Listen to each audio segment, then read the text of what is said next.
बिस्मिल्लाहिर्रहमानिर्रहीम। अस्सलाम वालेकुम। पोल डिजिटल में आपको खुश आमदीद कहते हैं। नाज़िम, रजब भट्ट के हवाले से आजकल काफ़ी खबरें गर्दिश कर रही हैं, बहुत सारी अफवाहें ज़ेर गर्दिश हैं कि उनके और ईमान के बीच में खुदा न खास्ता तलाक हो चुकी है। रिजवान साहब हमारे साथ मौजूद है, रिजवान साहब से मजीद तफसीलात जानेंगे। अस्सलाम वालेकुम रिजवान साहब। वालेकुम सलाम। रिजवान साहब, ये रजब भट्ट के हवाले से जो आजकल गर्दिश कर रही अफवाहें, उसकी फैमिली के हवाले से कि उनमें खुदा न खास्ता कोई डिवोर्स का सिलसिला चल रहा है या मियाँ बीवी के ताल्लुकात सही नहीं है, इस बारे में क्या कहेंगे आप? देखिए फैसल साहब, ये बात बिल्कुल दुरुस्त है। हमने कुछ अर्सा पहले जब रजब भट्ट साहब दुबई गए थे तो उस टाइम रजब भट्ट साहब ने अपने वालिदैन को बुलाया वहाँ पे दुबई, और उसके बाद भट्ट साहब ने जो अपना व्लॉग था उसमें बताया उन्होंने कि जी मैंने अपनी वाइफ का अप्लाई किया था वीज़ा, लेकिन वो वीज़ा नहीं लगा। तो मेरे कान खड़े हुए कि यार ये वीज़ा न लगने की क्या वजह थी वाइफ के? उन्होंने कहा जी कि शायद उनका ट्रैवल हिस्ट्री नहीं थी तो इसलिए वीज़ा नहीं लगा। नहीं, लेकिन दुबई के लिए कौन सी ट्रैवल हिस्ट्री चाहिए? यार फिर मेरे कान खड़े हुए, मैंने चेक किया मुख्तलिफ जगहों से, सोर्सेज से चेक किया यार वजह क्या हुई एक्चुअली, क्यों वीज़ा नहीं लग रहा। तो पता चला कि ये वीज़े के लिए दिल से अप्लाई नहीं किया गया था। मसला ये था कि दोनों के दरमियान काफ़ी अरसे से मामला कशीदा हैं। अच्छा, ईमान जो है ना बहुत अरसे से, तो रजब भट्ट साहब ने उनको अपने व्लॉग में लाना भी बंद कर दिया था, और वजह ये बताई कि ईमान अच्छी एक्टिंग नहीं कर पाई। तो इसका मतलब आप तो सब एक्टिंग करते हैं, तो अच्छी एक्टिंग का मसला नहीं था। मसला ये था कि ईमान को बहुत सारी चीज़ों पे एतराज़ थे। एक तो रजब भट्ट की इस्लामाबाद में कुछ सरगर्मियाँ पकड़ी गई, इस्लामाबाद के गेस्ट हाउस में कुछ लड़कियों के साथ थे, वो ईमान के इल्म में आया। फिर अभी उनके जो दोस्त हैं ईमान डोगर और जो बाकी दोस्त हैं उनकी भी कुछ वीडियोज़ भी सामने आ रही हैं। तो रजब भट्ट साहब का भी यही मामला जब सामने आया तो उनकी वाइफ ने, यार वाइफ है उसका हक है। रिजवान साहब, ये जो रजब भट्ट के दोस्तों के हवाले से वीडियोस लीक हुई हैं, तो उसमें ये बताया जा रहा है कि वो कैमरा पे एक दूसरे को ही अपनी बॉडी दिखाते थे। एक दूसरे को नहीं दिखा रहे थे, कुछ और उसमें लड़कियां भी इन्वॉल्व थी, सिर्फ वो एक दूसरे को कौन। लेकिन वो तो लड़का हैरियर है, उसके हवाले से कहा जा रहा है कि उसकी जो वीडियो थी तो दूसरी जानिब जो है वो रजब भट्ट था। इसमें रजब भट्ट भी था, मान डोगर भी था, और कुछ और कैरेक्टर्स भी हैं जो कि अभी तक मंजर आम पर नहीं आए। अच्छा, में वो भी मंजर आम पे आ जाएंगे, उन पर्दा नशीनों के नाम भी लोगों के सामने आ जाएंगे। ओके। तो ये ज़रा अभी अवाम के सामने तो ये चीजें अब आ रही है ना, जो उसकी वाइफ है ईमान, उसके सामने तो अव्वल रोज से ये चीजें आ चुकी थी कि यार ये मामला चल रहे हैं। उसने इसके रजब भट्ट की पसंद की शादी थी वैसे? जी, ये आपस में जो सोर्सेज से पता चला है कि ये arrange marriage plus love marriage थी, और रजब भट्ट को लगा कि यार ये अच्छी पढ़ी लिखी लड़की है तो चलें मैं कहीं उठूंगा बैठूंगा, और उस लड़की के सेंसेबल होने की वजह से ही अगर उसने कुछ इस तरह का डिसीजन लिया तो यही अमल कार फरमा हो सकता है। जी बिल्कुल ऐसे ही है। तो वो उस लड़की ने जब ये चीजें देखी, ये मामला देखे, तो उसने ज़रा पूछ परतीत करनी थी। उसने पूछा, रजब भट्ट साहब से भी पूछा कि यार ये मामला क्या है। जब रजब भट्ट साहब कोई वजाहत ना दे सके। रिजवान साहब, यहाँ पे एक बड़ी अहम बात जहन में आ रही है कि आजकल रजब भट्ट के जो ब्रदर इन लॉ है, ईमान के भाई, क्या नाम है उनका? गालिबन ओन नाम है। जी ओन नाम है। तो ओन जो है उसकी भी वीडियोस आ रही है और वो कुछ बता रहा है कि यार ताल्लुकात अच्छे नहीं है। जी बिल्कुल ऐसी है, क्योंकि ये मामला ये है कि काफी अरसे से तो वो अपने भाई के घर ही रह रही है, वालिद उनके हैं नहीं।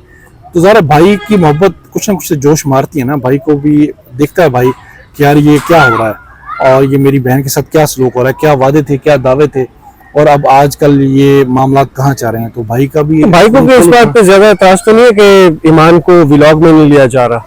नहीं, ईमान को व्लॉग में लेने के अलावा भी ईमान को व्लॉग में लेने की वजह तो जैसे मैंने अभी आपको बताई, वो कहती अच्छी एक्टिंग नहीं करती। लेकिन मामला सिर्फ एक्टिंग का नहीं था, मामला ये था कि ईमान का दिल ही नहीं करता था उस व्लॉग में आने का। अच्छा। वो रजब साहब की हरकतों से तंग थे कि यार रजब साहब मेरे सामने कुछ है, कैमरे के सामने कुछ है, और ऑफ द रिकॉर्ड ये कुछ और है, इनकी हरकतें अलग हैं, और लड़कियों की ठरकी हैं। कोई लड़की इनको मिस कॉल भी मारती है तो ये उनके घर तक पहुंच जाते हैं। अच्छा, यानी राजा इंदर वाले भी इनके अंदर शौक पाए जाते हैं। बिल्कुल ऐसे। अच्छा रिजवान साहब, एक खास सवाल जहन में आया कि आजकल एक टिकटॉकर है, गालिबन ज़ारा मलिक उनका नाम है, और वो भी दुबई बेस्ड है या फिर दुबई में आजकल गई हुई है, तो रजब भट्ट को उसके साथ जोड़ा जा रहा है। तो यही वजह है ज़ारा मलिक जो है वो ईमान और रजब के दरमियान। ये सिर्फ एक ज़ारा का मामला नहीं है, ऐसी बहुत सारी ज़ाराएं हैं। अच्छा, जो कि इनके मामला, यानी कि एक ज़ारा से बढ़कर यहाँ पे इस्लामाबाद के गेस्ट हाउस में काफी मामला रहे हैं रजब भट्ट के। शादी से पहले भी, इवन शादी से 2-3 दिन पहले तक रजब भट्ट साहब वहाँ देखे गए, पाए गए, और ये मामला काफी ज्यादा खराब रहे हैं। तो वो चीजें पकड़ी गई हैं, उससे मामला खराब हुए हैं। अब जो मैं आपको जो एक्चुअल कहानी में आपको सुनाने जा रहा हूँ, कुछ दिन पहले इनकी लड़ाई इतनी बढ़ गई कि रजब भट्ट ने एक तलाक दे दी है ईमान को, एक तलाक हो चुकी है इनकी। रिजवान साहब, ये आप बड़ी जिम्मेदारी के साथ मैं कह रहे बड़ी हैं ये बात। जिम्मेदारी के साथ ये बात कर रहा हूँ कि एक तलाक दे चुके हैं रजब भट्ट साहब गुस्से में? और जी गुस्से में, ज़रा वो आपस में राब्ता नहीं हो पा रहा था, बातें ऐसी हो रही थी, तो गुस्से में रजब भट्ट साहब ने एक तलाक दे दी है, जिसके बाद उनके भाई ने टिकटॉक लाइव पे आके ये चीजें की कि जी मामला खराब हो चुके हैं, ये हो चुका है, वो हो चुका है। फिर बीच में कुछ लोग पड़े हैं ऑफ द रिकॉर्ड, उन्होंने कहा कि आपस में पैचअप करवाएं, एक तलाक आप जिक्र ना करें लोगों के सामने। ये ईमान और कुछ खास दोस्तों को ही पता है कि रजब भट्ट साहब जो है ना वो एक तलाक दे चुके हैं। अब ये दूसरी तीसरी तलाक तक ज़ाहिर है ये रजू का इनके पास हक है, फिर वापस बिल्कुल रजू का अभी है, लेकिन रिजवान साहब चूंकि एक तलाक हो चुके हैं और जिस तरह की इनकी बॉन्डिंग हमने देखी है आज तक, ज़ाहिर कपल था, रजब भट्ट जिसके सर पे इतना ज्यादा हिट हुआ है जाहिर है, तो आप समझते हैं कि इस एक तलाक के बाद ईमान जो है वो अपना बिल्कुल दिल साफ करके इस शख्स के पास दोबारा आ जाएगी? देखिए ज़ाहिर कल का तो मुझे भी नहीं पता कि क्या हुआ, फिलहाल तो ईमान ने बहुत ज़्यादा सख्त शराइत भी रखी है वापसी की, और अगर वो शराइत ज़ाहिर हम वक्त आने पे वो भी बताएंगे, अगले किसी व्लॉग में वो डिस्क्लोज करेंगे जी। और वो शराइत अगर रजब भट्ट पूरी करते हैं तो कुछ लोग हमारे नाज़रीन खुद ही देख लेंगे कि यार ये शराइत थी। पिछले व्लॉग में आपने बताया था कि रजब भट्ट ने पाकिस्तान वापसी के लिए भी करोड़ रुपए दिए हैं। बिल्कुल ऐसे ही है, और अब दोबारा वो कोशिश करेंगे पाकिस्तान वापसी की, और अब ईमान ने शराइत रख दी है। फिलहाल वो लंदन में है, पाकिस्तान वापसी उनकी नामुमकिन है फिलहाल, और वो अपनी फैमिली को लंदन सेटल करवाने की कोशिश कर रहे हैं। ईमान को भी लालच दे रहे हैं कि आपको भी मैं लंदन ले आता हूँ, मैं बड़ा अब दोबारा नेक एंड पाक हो चुका हूँ। लेकिन दुबई में भी उनकी कुछ हरकतें पकड़ी गई हैं, उस पर भी ईमान ने काफी ज्यादा क्वेश्चन किए, क्योंकि ईमान को खबरें पहुंच रही हैं। अब ये रजब भट्ट साहब की बड़ी गलत फहमी है कि शायद ईमान जो है ना वो यहाँ लाहौर में बैठी हुई है, उनके पास खबरें नहीं आ रही।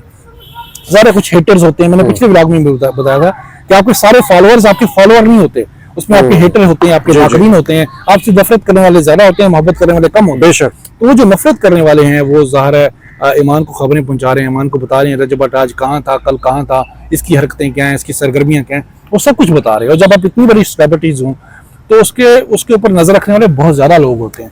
तो रजब भट्ट साहब के ऊपर बहुत ज्यादा लोग नजरें रख रहे हैं और वो ईमान को भी खबरें पहुंचा रहे हैं। और मेरा ख्याल है कि ये मामला जो है ना, ये जितना भी ये कोशिश करेंगे ठीक करने का, अब ये पॉइंट ऑफ नो रिटर्न के करीब है मामला, और शायद ये ठीक ना हो सके।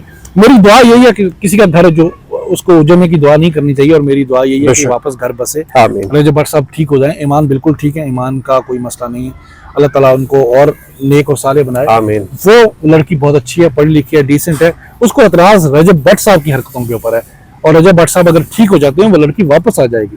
ये बात उसने अपने करीबी लोगों को भी कही है। रजब भट्ट साहब को कई दफा कहा गया है कि जी आप ठीक हो जाएं, मैं कल वापस आ जाती हूँ, मेरा तो कोई मसला ही नहीं है। अब रजब भट्ट साहब ठीक नहीं हो रहे तो उसमें उसका कोई कसूर नहीं, वो अपना किबला दुरुस्त करेंगे। नाज़रीन, आपने गुफ्तगू सुनी, कमेंट सेक्शन में अपनी राय से जरूर आगाह कीजिएगा। अपना बहुत सारा ख्याल रखिएगा। अल्लाह हाफिज।